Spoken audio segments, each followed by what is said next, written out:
Cuando te menciono el dinero en la iglesia, ¿qué es lo primero que viene a tu mente? ¿Prosperidad extrema? ¿Votos de pobreza? ¿Predicadores millonarios? Durante décadas, el tema del dinero ha creado una de las divisiones más profundas entre los cristianos. Y permíteme decirte algo que puede sorprenderte, ambos extremos están equivocados. Después de años estudiando los principios del reino y observando cómo Dios diseñó originalmente el sistema de recursos en la tierra, llegué a una conclusión que dividió audiencias enteras, enfureció a teólogos tradicionales y liberó a millones de creyentes de la culpa financiera. El dinero no es ni la raíz de todos los males ni la evidencia de la bendición de Dios. Es simplemente una herramienta diseñada por el Creador para financiar propósitos divinos. Esta revelación no surgió de teorías económicas ni de motivaciones personales para justificar riqueza. Emergió de una pregunta simple pero revolucionaria: si Dios tiene un propósito específico para cada vida humana, ¿no tendría también un plan para proveer los recursos necesarios para cumplir ese propósito? La respuesta a esta pregunta transformó mi comprensión sobre las finanzas y generó una de las controversias más intensas en el mundo cristiano contemporáneo. Hoy vas a descubrir por qué mi enseñanza sobre el dinero causó tal división, cómo esta perspectiva puede liberarte de años de confusión financiera, y más importante aún, cómo puedes aplicar estos principios del reino para administrar correctamente los recursos que Dios ha puesto bajo tu responsabilidad. Prepárate para desafiar todo lo que pensabas que sabías sobre dinero y espiritualidad. Capítulo 1. El gran malentendido, porque los cristianos luchan con el dinero. Durante mis años de ministerio alrededor del mundo, he observado un fenómeno peculiar. Los cristianos son las únicas personas en el planeta que se sienten culpables por tener éxito financiero y orgullosas por su pobreza. Esta mentalidad distorsionada no refleja el diseño original de Dios para la humanidad, sino una interpretación equivocada de las Escrituras que ha mantenido al pueblo de Dios en esclavitud económica por generaciones. El malentendido comenzó con una mala traducción y una peor interpretación de 1 Timoteo 6:10. Donde muchos creen que dice el dinero es la raíz de todos los males. Sin embargo, el texto original claramente establece que el amor al dinero es la raíz de todos los males. Esta diferencia fundamental cambió completamente la perspectiva cristiana sobre las finanzas, convirtiendo al dinero mismo en algo demoníaco cuando en realidad el problema radica en la actitud del corazón hacia los recursos. Permíteme llevarte de regreso al jardín del Edén. Cuando Dios creó a Adán y Eva, los bendijo con estas palabras: sean fructíferos y multiplíquense, llenen la tierra y sométanla. Esta bendición original incluía dominio sobre todos los recursos de la tierra. Dios no creó a la humanidad para vivir en escasez, sino para administrar abundancia. El oro estaba en el jardín, las piedras preciosas estaban allí. Todos los recursos que después se convertirían en la base de los sistemas económicos ya existían bajo el dominio humano. La pobreza no es una virtud espiritual, es una consecuencia de la caída y una manifestación de la maldición que Cristo vino a quebrar. Cuando Jesús dijo que había venido para que tuviéramos vida y la tuviéramos en abundancia, no se estaba refiriendo únicamente a vida espiritual. La palabra abundancia en el texto griego implica suficiencia en todas las áreas de la existencia humana, incluyendo los recursos materiales necesarios para cumplir nuestro propósito. El problema surge cuando confundimos prosperidad con propósito. Muchos cristianos han caído en dos errores extremos: aquellos que buscan riqueza como evidencia de bendición divina sin considerar el propósito para el cual fueron creados, y aquellos que abrazan la pobreza como señal de santidad sin entender que la escasez limita su capacidad para servir efectivamente al reino de Dios. La verdad es que Dios no está interesado en hacerte rico ni en mantenerte pobre.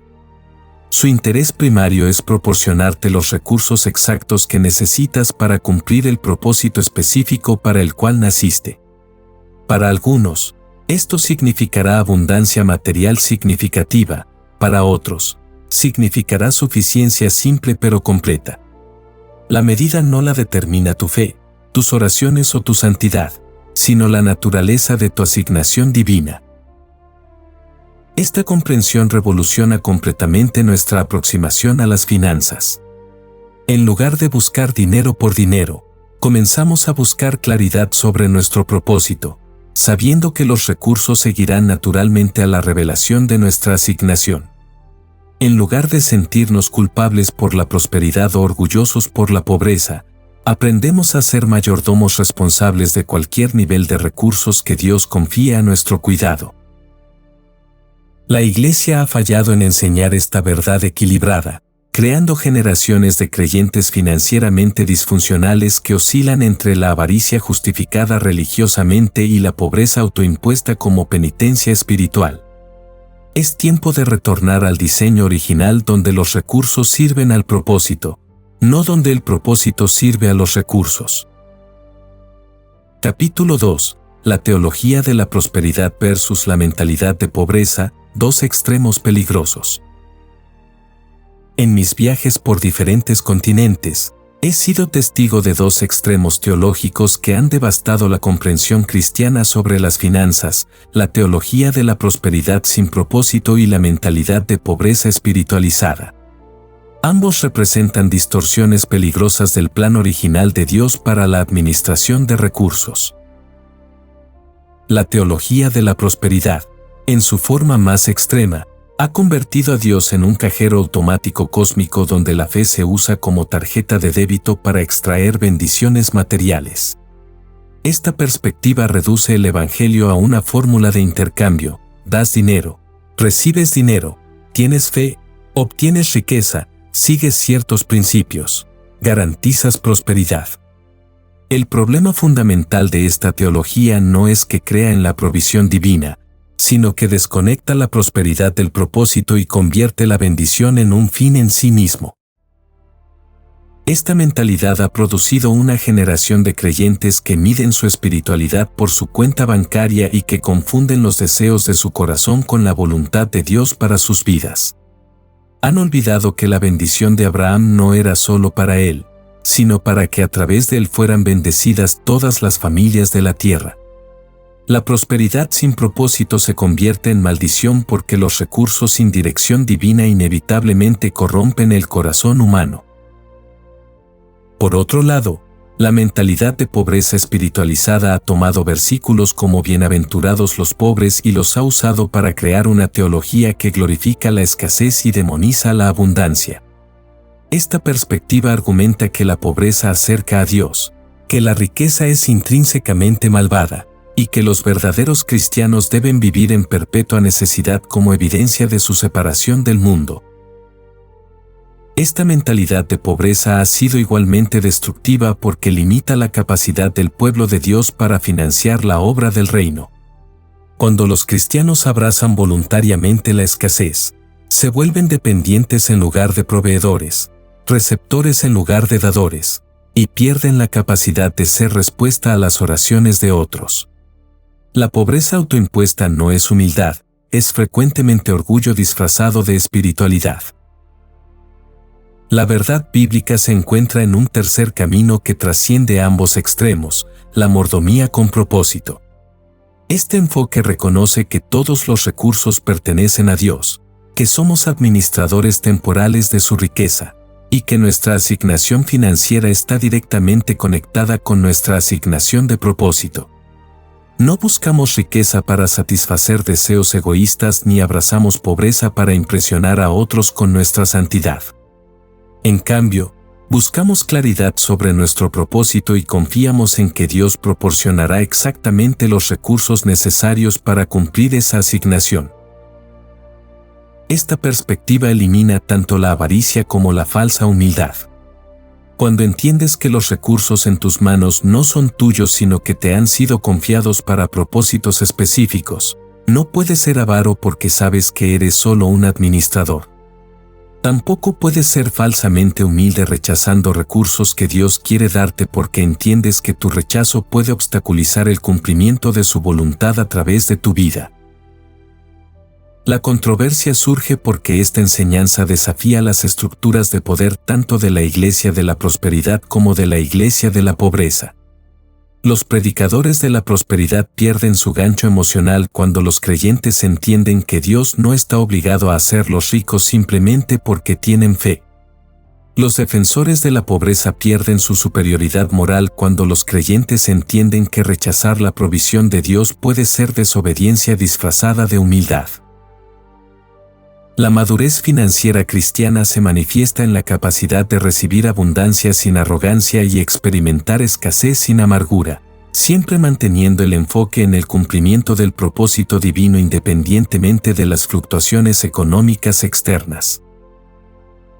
Capítulo 3. El principio del reino, los recursos siguen al propósito. Uno de los principios más revolucionarios que he descubierto en mis años estudiando el reino de Dios es este: los recursos siempre siguen al propósito. Esta ley espiritual fundamental cambia completamente nuestra aproximación a las finanzas porque elimina la ansiedad sobre la provisión y nos enfoca en la claridad sobre nuestra asignación divina. Observa cómo funciona este principio en la naturaleza.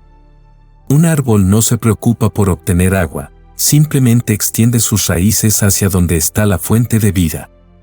Un pájaro no almacena comida por décadas, simplemente cumple su función en el ecosistema y encuentra su sustento diario. La creación entera opera bajo este principio: claridad de propósito atrae provisión automática. Jesús ilustró esto perfectamente cuando dijo: busquen primeramente el reino de Dios y su justicia, y todas estas cosas les serán añadidas. No dijo que busquemos primero las cosas y después el reino. El orden es fundamental: propósito primero, provisión después. Cuando tu vida está alineada con los propósitos del reino, los recursos del reino fluyen naturalmente hacia ti porque Dios no puede permitir que sus propósitos fracasen por falta de financiamiento. Este principio explica por qué muchas personas fracasan financieramente a pesar de trabajar intensamente. Están persiguiendo recursos sin claridad de propósito. Es como tratar de llenar un recipiente con agujeros: no importa cuánto viertas, siempre se escapará. Cuando no tienes claridad sobre por qué naciste, tus finanzas reflejarán esa confusión, inconsistentes, estresantes y nunca suficientes. Permíteme compartirte una revelación que transformó mi vida financiera. Dios nunca envía una visión sin provisión. Cuando el Creador implanta un sueño en tu corazón, automáticamente activa los recursos necesarios para cumplir ese sueño. El problema es que muchas veces estamos tan enfocados en la provisión que perdemos de vista la visión, o tan abrumados por la magnitud de la visión que dudamos de la capacidad de Dios para proveer. La historia bíblica está llena de ejemplos de este principio. Cuando Dios llamó a Moisés para liberar a Israel, no solo le dio una visión, también le dio acceso a los recursos de Faraón para financiar el éxodo. Cuando llamó a Nehemías para reconstruir los muros de Jerusalén, le dio favor ante el rey persa quien financió todo el proyecto. Cuando Jesús alimentó a 5,000 personas, usó los recursos disponibles: 5 panes y 2 peces en manos de un niño dispuesto. Este principio funciona tanto en pequeña como en gran escala. Si tu propósito es criar una familia piadosa, Dios activará los recursos necesarios para sostener y educar a esos hijos. Si tu propósito es iniciar un negocio que resuelva problemas en tu comunidad, los recursos, conexiones y oportunidades aparecerán en el momento apropiado. Si tu llamado es plantar iglesias, las personas y finanzas necesarias se manifestarán cuando estés verdaderamente comprometido con esa visión. La clave está en entender que los recursos de Dios no están limitados a tu empleo actual, tus ahorros presentes o tus conexiones existentes. El Dios que posee el oro y la plata, que controla los corazones de los reyes y que puede hacer que los peces traigan monedas en su boca, tiene métodos de provisión que trascienden tu comprensión actual. Tu responsabilidad no es descifrar cómo va a proveer, tu responsabilidad es mantener claridad sobre lo que Él te ha llamado a hacer.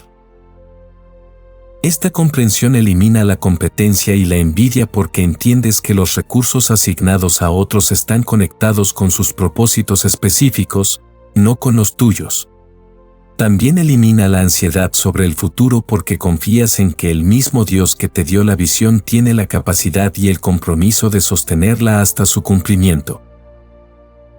Cuando operas bajo este principio, tu energía se invierte en cumplir tu propósito en lugar de perseguir dinero. Paradójicamente, esta aproximación genera más estabilidad financiera que la búsqueda directa de riqueza porque estás alineado con las leyes del reino que gobiernan la verdadera prosperidad. Capítulo 4. La mayordomía versus la propiedad, cambiando tu mentalidad financiera. Llegamos ahora al corazón de la controversia, la diferencia radical entre mayordomía y propiedad. Esta distinción fundamental determina si experimentarás libertad o esclavitud en tu vida financiera, paz o ansiedad en tus decisiones económicas, y generosidad o tacañería en tu corazón. El mundo opera bajo el principio de propiedad, esto es mío, lo gané, lo merezco, puedo hacer con ello lo que desee. Esta mentalidad crea una presión inmensa porque hace que cada decisión financiera sea una evaluación de tu valor personal, cada pérdida una amenaza a tu identidad, y cada ganancia una confirmación de tu superioridad. Cuando crees que eres dueño de tus recursos, vives en constante temor de perderlos. El reino opera bajo el principio de mayordomía, todo pertenece a Dios, yo soy un administrador temporal, mi responsabilidad es usar estos recursos según sus propósitos. Esta mentalidad libera una paz sobrenatural porque elimina la presión de la propiedad personal y la reemplaza con la responsabilidad de la administración fiel. Jesús ilustró este principio en múltiples parábolas, especialmente en la del mayordomo fiel que fue puesto sobre todos los bienes de su Señor. El mayordomo no era dueño de nada, pero tenía autoridad sobre todo. Su éxito se medía no por cuánto acumulaba para sí mismo, sino por cuán fielmente administraba lo que le había sido confiado. Esta perspectiva transforma completamente tu relación con el dinero. Cuando entiendes que eres un mayordomo, no puedes ser avaro porque sabes que no es tuyo. No puedes ser ansioso porque la responsabilidad última no recae sobre tus hombros. No puedes ser orgulloso porque reconoces que tanto la oportunidad como la capacidad vienen de otro. Permíteme llevarte más profundo en esta revelación. Como mayordomo, tu evaluación no se basa en cuánto tienes, sino en cuán fielmente administras lo que te ha sido confiado. Esto significa que alguien puede ser fiel administrando $1,000 mientras otro puede ser infiel administrando $1,000,000. La fidelidad no se mide por cantidad sino por obediencia a los principios del propietario verdadero. Esta mentalidad también explica por qué algunas personas experimentan pérdidas financieras aparentemente inexplicables. Cuando Dios observa que sus recursos están siendo mal administrados o desviados de sus propósitos, Él tiene el derecho soberano de transferir esa administración a manos más fieles.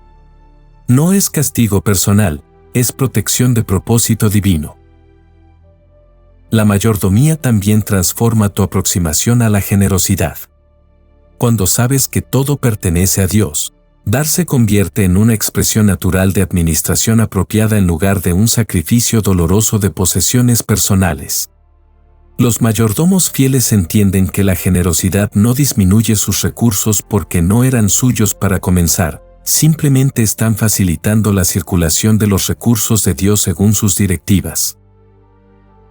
Esta perspectiva elimina la necesidad de comparación financiera con otros. Cuando entiendes que cada persona tiene una asignación de mayordomía diferente basada en su propósito único, no puedes envidiar lo que otros tienen ni sentirte superior por tus propios recursos. Cada mayordomo será evaluado según la fidelidad en su administración específica, no según comparaciones con otras asignaciones. La mentalidad de mayordomía también genera una confianza sobrenatural en la provisión futura.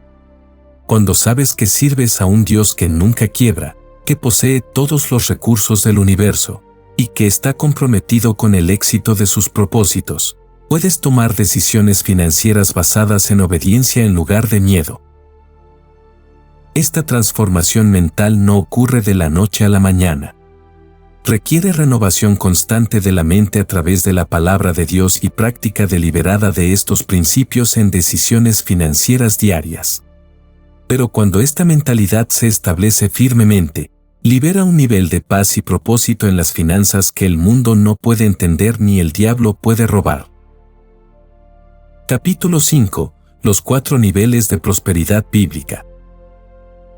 A lo largo de mis años estudiando las Escrituras y observando cómo Dios prospera a su pueblo, he identificado 4 niveles distintos de prosperidad bíblica. Cada nivel tiene sus propias características, responsabilidades y tentaciones. Entender estos niveles te ayudará a reconocer dónde estás actualmente y cómo administrar fielmente los recursos que Dios ha confiado a tu cuidado. El primer nivel es la ** suficiencia personal ***. Este es el nivel donde tienes exactamente lo que necesitas para vivir con dignidad y cumplir tus responsabilidades básicas. Tus necesidades están cubiertas: alimentación, vestido, vivienda, transporte, salud y educación. No hay abundancia excesiva, pero tampoco hay escasez que genere ansiedad. Este nivel requiere contentamiento y disciplina financiera. La tentación en este nivel es la queja constante y la comparación con otros que aparentan tener más. La virtud requerida es la gratitud genuina y la administración fiel de recursos limitados. Pablo escribió desde este nivel cuando dijo: «He aprendido a contentarme cualquiera que sea mi situación. Sé vivir en escasez, y sé tener abundancia». La mayoría de la humanidad opera en este nivel, y hay gran honor en administrarlo con integridad y gozo. El segundo nivel es la ** estabilidad familiar ***. Aquí no solo tus necesidades personales están cubiertas, sino que puedes proveer seguridad para tu familia extendida. Tienes capacidad de ahorrar para emergencias, invertir en la educación de tus hijos, cuidar de padres ancianos y crear un legado familiar modesto. Este nivel permite que seas pilar de estabilidad para otros. La tentación en este nivel es el orgullo por la autosuficiencia y la tendencia a confiar más en los ahorros que en Dios. La virtud requerida es mantener un corazón generoso hacia otros mientras cumples responsabilidades familiares expandidas. Este nivel requiere sabiduría en inversiones a largo plazo y equilibrio entre seguridad y generosidad. El tercer nivel es la ** influencia comunitaria ***. En este nivel, tus recursos trascienden las necesidades familiares y te permiten impactar positivamente tu comunidad. Puedes financiar proyectos que resuelven problemas locales, crear empleos para otros, apoyar ministerios e instituciones benéficas, y ser instrumento de transformación social en tu región. La tentación en este nivel es usar los recursos para obtener poder personal o reconocimiento público. La virtud requerida es la humildad y el enfoque en servir los propósitos de Dios en lugar de construir tu propio reino. Este nivel demanda sabiduría para discernir cuáles proyectos financiar y cuáles rechazar, siempre manteniendo el propósito divino como filtro para las decisiones. El cuarto nivel es el ** impacto generacional ***. Este es el nivel donde tus recursos pueden influenciar naciones enteras y crear cambios que perduran por generaciones. Puedes financiar misiones globales, establecimientos educativos, reformas sociales y proyectos que trascienden fronteras geográficas y temporales. Abraham, David y Salomón operaron en este nivel. La tentación en este nivel es la megalomanía y la ilusión de omnipotencia. La virtud requerida es recordar constantemente que eres un mayordomo temporal de recursos eternos, y que tu legado verdadero no está en lo que acumulaste sino en cómo facilitaste los propósitos de Dios en la tierra. Cada nivel tiene sus propias recompensas y responsabilidades. Dios no está obligado a llevarte al cuarto nivel simplemente porque ores más o tengas más fe. Tu nivel de prosperidad está determinado por la naturaleza de tu asignación divina y tu fidelidad en administrar el nivel actual. La clave está en prosperar con integridad en cualquier nivel donde Dios te haya colocado, estar dispuesto a ser promovido cuando Él lo determine, y nunca despreciar un nivel menor ni envidiar un nivel mayor. Cada nivel es sagrado cuando es administrado con fidelidad a los principios del reino. Lo más importante es que estos niveles no son estáticos. Dios puede llevarte de un nivel a otro según su propósito para tu vida, y también puede requerirte que desciendas temporalmente para prepararte para mayores responsabilidades futuras. Tu identidad nunca debe estar basada en tu nivel de prosperidad, sino en tu identidad como hijo de Dios y mayordomo de sus recursos. Capítulo 6. Dando y recibiendo, el círculo divino de recursos. Uno de los aspectos más malentendidos y controversiales de mi enseñanza sobre finanzas ha sido la explicación del principio divino de dar y recibir. Este no es un mecanismo de manipulación espiritual ni una fórmula mágica para obtener riqueza, sino el diseño fundamental de cómo Dios mantiene sus recursos circulando en la tierra para cumplir sus propósitos. El principio es simple pero profundo: Dios bendice para que bendigas. No eres el destino final de su provisión, eres un canal a través del cual sus recursos fluyen hacia otros. Cuando entiendes este diseño, experimentas una libertad financiera sobrenatural porque sabes que tu capacidad de dar está directamente conectada con tu capacidad de recibir. Jesús lo explicó claramente: den, y se les dará, medida buena, apretada, remecida y rebosando darán en sus faldas. Porque con la misma medida con que ustedes midan, se les medirá. Este no es un versículo sobre dinero exclusivamente, es un principio del reino que gobierna todos los recursos: tiempo, talentos, amor, conocimiento, oportunidades y finanzas. La controversia surge porque muchos han usado este principio para manipular a las personas, prometiéndoles retornos financieros automáticos si dan a ciertos ministerios. Esta distorsión ha convertido la generosidad en una inversión egoísta y ha creado cinismo hacia la enseñanza bíblica legítima sobre dar y recibir. La verdad es que el dar bíblico nunca es una transacción comercial con Dios. Es una expresión de confianza en su carácter, una demostración de que entiendes tu papel como mayordomo, y una participación en su naturaleza generosa. Cuando das correctamente, no estás tratando de manipular a Dios para que te bendiga, estás alineándote con las leyes que Él estableció para la circulación de recursos en su reino. Permíteme explicarte cómo funciona este círculo divino. Dios posee todos los recursos del universo, pero ha elegido trabajar a través de seres humanos para distribuir esos recursos según sus propósitos. Cuando das según su dirección, demuestras que eres un canal confiable para sus recursos. Esto califica tu vida para recibir mayor flujo de recursos, no para tu consumo personal, sino para mayor capacidad de dar. Es un ciclo ascendente: fidelidad en dar pequeño, mayor confianza de Dios, mayores recursos recibidos, mayor capacidad de dar, aún mayor confianza, recursos aún mayores. Pero este ciclo se activa solo cuando tu motivación para dar es correcta y tu corazón está alineado con los propósitos divinos. El dar correcto tiene varias características esenciales. Primero, es obediente: das porque Dios te dirige, no porque alguien te presiona o porque esperas recibir algo específico a cambio. Segundo, es sacrificial: das hasta el punto donde realmente sientes el costo, demostrando que valoras los propósitos de Dios más que tu comodidad personal. Tercero, es alegre: das con gozo porque entiendes que estás participando en algo eternal, no con tristeza como si fueras víctima de extorsión espiritual. El recibir correcto también tiene características específicas.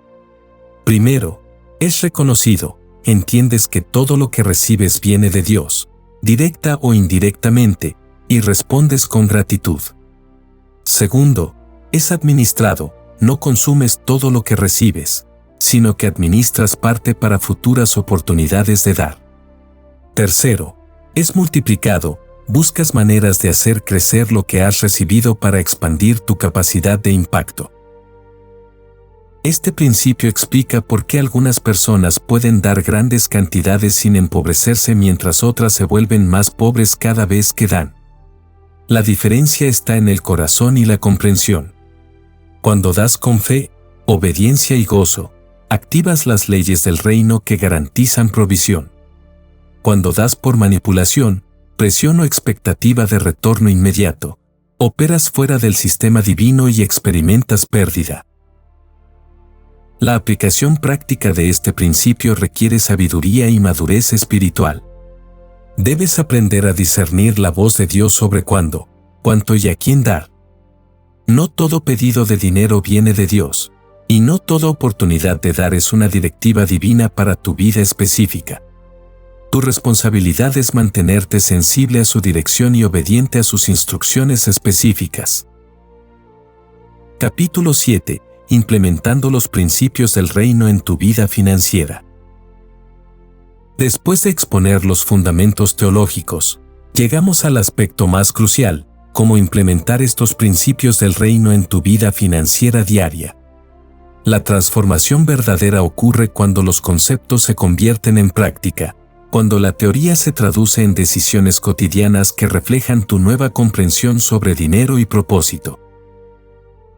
El primer paso es desarrollar una ** constitución financiera personal ** basada en principios del reino.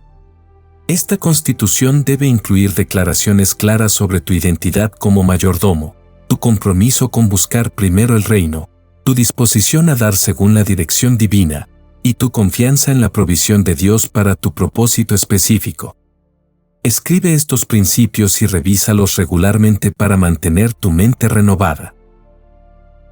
El segundo paso es establecer ** sistemas de administración ** que reflejen la mentalidad de mayordomía. Esto incluye presupuestos que honren a Dios, cuentas separadas para diferentes propósitos, gastos personales, ahorro, dar, inversión en propósito, y prácticas regulares de evaluación financiera donde examines si tus recursos están fluyendo hacia los propósitos correctos. Implementa la regla del 10-10-10-70, destina el primer 10% para dar, diezmos y ofrendas según dirección divina, otro 10% para ahorro e inversiones a largo plazo, otro 10% para educación continua y desarrollo de habilidades que aumenten tu capacidad de cumplir tu propósito, y vive con el 70% restante. Este modelo asegura que siempre tengas recursos fluyendo hacia propósitos eternos. El tercer paso es desarrollar ** criterios de decisión ** basados en propósito en lugar de conveniencia. Antes de hacer cualquier compra significativa o inversión importante, pregúntate, ¿cómo esto contribuye al cumplimiento de mi propósito divino? ¿Esto me acerca o me aleja de mi asignación? ¿Estoy tomando esta decisión desde fe o desde miedo? ¿Esto refleja mayordomía fiel o consumismo egoísta? El cuarto paso es establecer ** prácticas de accountability ** con personas maduras que puedan ayudarte a mantener perspectiva correcta sobre tus finanzas. Esto puede incluir un mentor espiritual que conozca tu propósito, un consejero financiero que entienda principios del reino, o un grupo pequeño donde puedas compartir transparentemente tus luchas y victorias financieras. Desarrolla también ** disciplinas espirituales ** específicamente relacionadas con las finanzas. Esto incluye orar antes de decisiones financieras significativas, ayunar cuando necesites claridad sobre inversiones o gastos importantes, estudiar pasajes bíblicos sobre dinero y mayordomía regularmente, y mantener un diario donde registres cómo Dios te está dirigiendo financieramente. Establece ** metas generacionales ** que trascienden tu vida personal. Pregúntate qué legado financiero quieres dejar, cómo puedes usar tus recursos para impactar positivamente las próximas generaciones, y qué sistemas puedes establecer para que los principios del reino continúen fluyendo a través de tu familia y ministerio después de tu partida.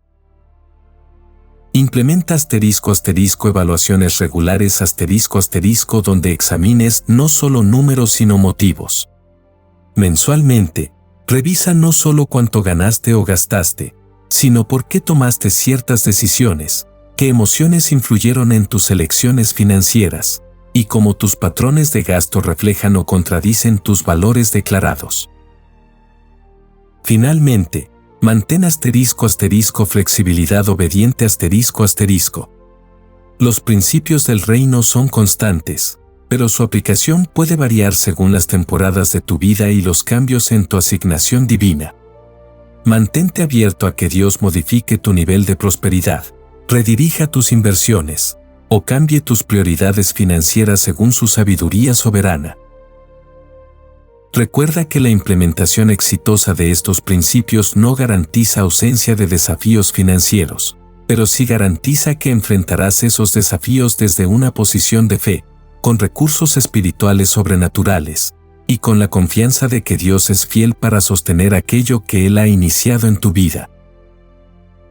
La madurez financiera del reino se manifiesta cuando puedes prosperar sin arrogancia, enfrentar escasez sin desesperación, dar sin expectativas egoístas, y recibir sin culpa, siempre manteniendo tu enfoque en el cumplimiento de tu propósito eterno.